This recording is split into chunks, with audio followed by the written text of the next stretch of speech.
मासूम अंकुर ने संतान विहीन भैरवी की ममता को झकझोर कर रख दिया था। इसीलिए अपने पति के लाख समझाने के बावजूद वह अपने निर्णय पर अटल रही और आखिर उसे मौका मिल ही गया एक माँ की भूमिका निर्वाह करने का।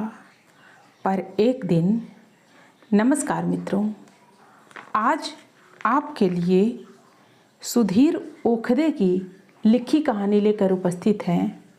आज की कहानी है अंकुर। मित्रों, कहानी में आगे बढ़ने से पहले आप हमारे चैनल को अवश्य सब्सक्राइब कर लेना, वीडियो को लाइक और अपने मित्रों से शेयर करना, एक छोटा सा कमेंट्स लिखकर हमारा उत्साहवर्धन तो जरूर करना मित्रों। तो आइए आनंद लेते हैं कहानी का। शाम को घर वापस आते ही भैरवी ने बताया, सुनो, आज वह फिर अपने घर की खिड़की से एकटक हमारे घर की ओर देख रहा था। सच बताऊं, कितना मासूम लग रहा था। ऐसा लगता था कि अभी दौड़ कर जाऊं और उसे सीने से लगा लूं। कितना प्यारा बच्चा है। जब भी वह मुझे निहारता है, ऐसा लगता है मानो उसकी मूक आंखें मुझसे कह रही हों, मैं आपके पास खेलने आऊं। पर खैर, उसका नाम अंकुर था। 3 साल का मासूम सा बच्चा। उसके माता पिता दोनों नौकरी करते थे। 10 बजे से 5 बजे तक अंकुर एक बूढ़ी आया के साथ घर में अकेला रहता था। 10 के पहले ऑफिस जाने की जल्दी और 5 के बाद मानसिक और शारीरिक थकान। उसके माता पिता का जीवन एकदम मशीनी हो गया था और इससे प्रभावित हो रहा था अंकुर। वह मासूम अपने माता पिता के उस प्यार दुलार से वंचित था जो उसका अधिकार था। वे लोग 2 माह पूर्व ही हमारे घर के सामने रहने आए थे। उनके आने से भैरवी को लगा था कि शायद उसका भी एकाकीपन दूर हो जाएगा। भैरवी स्वयं उनसे मिलने गई थी। उसे श्रद्धा काफ़ी अच्छी लगी थी। उसका बेटा अंकुर तो मानो भैरवी के हृदय में बस गया था। उस दिन शाम को भैरवी ने मुझे सब कुछ विस्तार से बताया था। श्रद्धा नौकरी करती है और उसकी सबसे बड़ी समस्या है उसका बेटा अंकुर। वैसे वे आया रखने वाले थे, लेकिन फिर भी अभी तो बेटे की समस्या है ही। मैं कुछ समझ रहा था। 4 साल के वैवाहिक जीवन में माँ बनने की अभिलाषा से वंचित भैरवी शायद क्षणिक ही सही पर अंकुर के माध्यम से उस सुख को ढूंढ रही थी।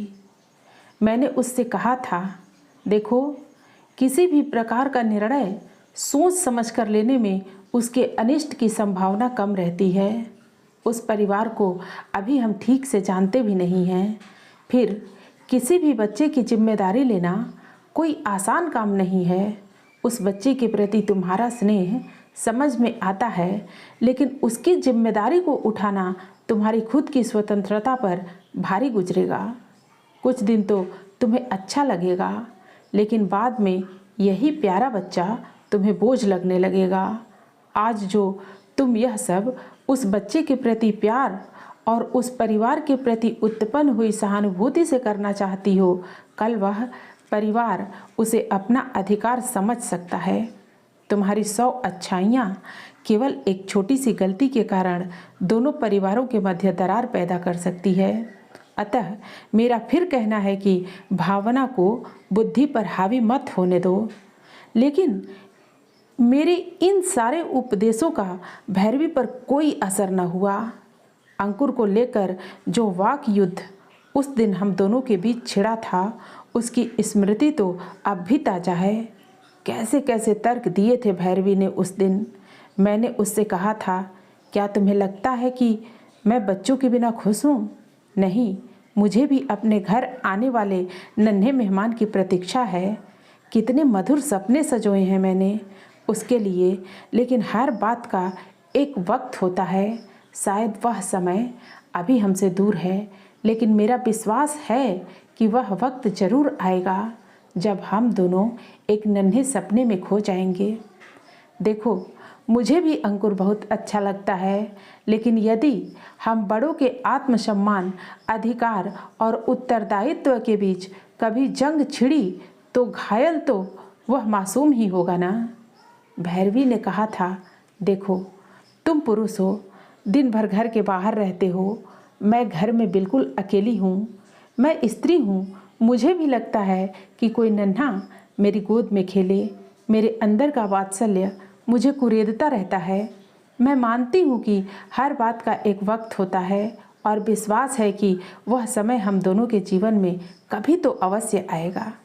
लेकिन आज क्या हम पड़ोस धर्म का इतना भी पालन नहीं कर सकते कि एक मासूम को मैं दिन भर अपने पास रख सकूं?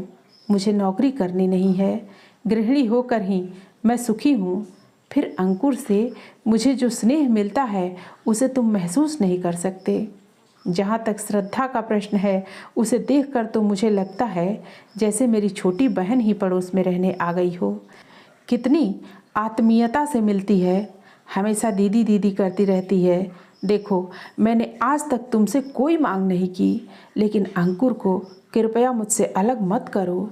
मुझे विश्वास है कि हम दो परिवारों के मध्य कभी दरार नहीं आएगी। मुझे भैरवी की जिद के आगे झुकना पड़ा था। एक दिन सुबह अंकुर दिन भर को रहने हमारे घर आया था। बस यहीं से आरंभ हुआ था भैरवी की व्यस्तता का दौर। अंकुर को नहलाने से लेकर उसके संपूर्ण कार्य भैरवी ही करती थी। अंकुर तो भैरवी से इस प्रकार हिल मिल गया था कि मानो उसकी सगी माँ यही हो। दिन भर अंकुर की धमा चौकड़ी से घर गूंजता रहता था। दिन अच्छे बीत रहे थे। मैं खुश था क्योंकि भैरवी के एकाकी जीवन में नकली ही सही लेकिन बहार आ गई थी। अंकुर भी खुश था क्योंकि उसके बालपन को पोषक खुराक मिल रही थी। उसके माता पिता भी खुश थे क्योंकि उनकी समस्या का समाधान भी सहज रूप से हो गया था। लेकिन यह सुखद स्थिति अधिक दिनों तक न रह पाई। भैरवी के आश्वासनों के बावजूद दोनों परिवारों के मध्य दरार आई, और ऐसी आई कि उसे जितना पाटने की कोशिश की गई उतनी ही बढ़ती गई। दूरियां कब और कैसे आरंभ हुई पता ही न चला। एक दिन अंकुर ने रात को भैरवी के पास सोने की जिद की। उस समय उसके माता पिता ने इसे छोटी सी जिद और भैरवी ने इसे अपनी जीत समझा। अंकुर शाम को अपने माता पिता के आने के बाद भी भैरवी को छोड़ने को तैयार न होता था। पहले तो श्रद्धा मजाक मजाक में कहा करती थी, दीदी तुमने तो मेरा बेटा ही पराया कर दिया। लेकिन कुछ दिनों बाद इस मजाक ने सच्चाई का रूप लेना आरंभ कर दिया। अंकुर का हरदम आंटी आंटी करना श्रद्धा को नागवार गुजरने लगा। उसे लगने लगा कि उसकी ममता पर भैरवी हावी होती जा रही है। दूरियां बढ़ती गईं और फिर एक दिन उस घर में आया का पदार्पण हुआ। सुनो 9 बज गए, अभी तक श्रद्धा अंकुर को छोड़ने नहीं आई। मैं देख कर आती हूँ जरा, कहती हुई उस दिन गई थी भैरवी और फिर कुछ ही देर बाद अश्रुपूरित नैनों से वापस आई थी। देखो मैंने इन लोगों के लिए कितना किया, लेकिन कहते हैं कि दीदी तुमने अंकुर को काफ़ी दिन संभाला, हम तुम्हारे आभारी हैं। आज से अंकुर की देखभाल के लिए हमने आया रख ली है। कैसी जिद कर रहा था अंकुर मेरे साथ आने की, लेकिन कितनी बेरहमी से श्रद्धा ने उसे उस बूढ़ी आया के पास ढकेल दिया। दिन बीतते गए और कटुता बढ़ती गई। भैरवी ने सामने की खिड़की ही बंद कर दी थी, लेकिन एक दिन अचानक उसकी नज़र सामने की खिड़की पर पड़ी। शायद स्टूल पर खड़ा अंकुर अपनी आंटी को देखने के लिए इंतजार कर रहा था। भैरवी ने फिर भी अपनी खिड़की न खोली। अब तो यह रोज का ही क्रम हो गया था। दिन भर अंकुर खिड़की के पास खड़े होकर भैरवी का इंतजार करता। भैरवी भी छिप छिप कर उसे देखती रहती। दोनों अलग अलग मनः स्थिति में दिन गुजार रहे थे। रोज शाम को भैरवी मुझे उस खिड़की का वर्णन सुनाती। अंकुर ने 1-2 बार भैरवी के पास आने की कोशिश भी की थी, लेकिन बड़ी बेरहमी से उस बाल मन की भावना को कुचल कर रख दिया गया था। बाद में हमें पता चला इस कारण अंकुर को काफ़ी मार भी पड़ी थी। एक दिन शाम को ऑफिस से घर आते ही भैरवी बोल पड़ी, सुनो, आज दिन भर अंकुर खिड़की पर नहीं दिखा। मैं चुप था, क्या जवाब देता। भैरवी की मन स्थिति को अच्छी तरह समझ रहा था। एक दिन और बीता, अंकुर फिर भी खिड़की पर नहीं दिखा। भैरवी ने कई बार उसके घर की तरफ कदम बढ़ाए, लेकिन शायद उसके अहंकार ने उसे वहां तक पहुंचने से पहले ही लौटा दिया। रात के 8 बजे थे। दरवाजे की घंटी की आवाज़ से हम दोनों की तंद्रा टूटी। श्रद्धा बदहवास सी दरवाजे पर खड़ी थी। भैरवी को देखते ही बोली, 2 दिन से अंकुर बुखार में तप रहा है, बस आंटी आंटी की रट लगा रहा है। आगे के शब्द भैरवी ने सुने ही नहीं। तेजी से लगभग दौड़ती हुई अंकुर के पास जा पहुंची। भैरवी को पास पाकर आश्चर्यजनक रूप से अंकुर की स्थिति में सुधार हुआ। अंकुर अब बिल्कुल स्वस्थ है। श्रद्धा ने कहा, दीदी मुझे माफ़ कर दो, मैं आज ही आया। आगे के शब्द पूरे होने से पहले ही भैरवी ने कहा, नहीं श्रद्धा, अब मुझे फिर अंकुर को नहीं खोना है। आया यही रहेगी और मैं और अंकुर भी मिलते जुलते रहेंगे। यही मेरे, अंकुर और हम सब के लिए अच्छा रहेगा। इतना कहकर भैरवी ने मेरी तरफ देखा। मैं समझ गया कि इस समय भावना बुद्धि पर हावी नहीं हो रही है। मित्रों, हर कहानी में कोई न कोई संदेश छुपा होता है।